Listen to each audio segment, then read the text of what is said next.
नमस्कार मंडळी. तर आज मला बनवायचं आहे पास्ता. तर खूप दिवसातून आज मी पास्ता बनवते. तर जे पास्त्यासाठी साहित्य पाहिजे, शिमला मिरची, त्यानंतर टोमॅटो, कांदा सर्व काही मी कट करून घेतलेलं आहे. अद्रक, लसूण सर्वात आधी कढईमध्ये तेल टाकलं, जिरे टाकले, त्यानंतर लसूण आणि हिरवी मिरची टाकली, छान तेलामध्ये परतून घ्यायची. त्यानंतर कट केलेला बारीक कांदा टाकला, तोही छान तेलामध्ये गोल्डन ब्राऊन रंगावरती परतून घ्यायचं. त्यानंतर ज्या भाज्या आपण घेतलेल्या आहे, शिमला मिरची, टोमॅटो झालं ते मी टाकलं, तेही छान परतून घ्यायचं.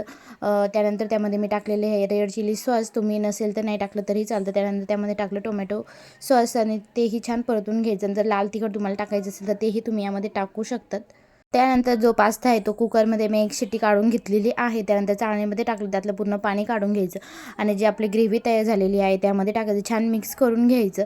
त्यानंतर त्यामध्ये मी टाकलेला आहे जो पास्त्याचा मसाला भेटतो तो टाकलेला आहे, पूर्ण पुडी, ती पूर्ण पुडी टाकायची. त्यानंतर इथं बारीक चिरलेली कोथिंबीर टाकली आणि छान असं परतून घ्यायचं आणि छान असं आपला पास्ता तयार आहे. तर कसं वाटलं तुम्हाला नक्की सांगा.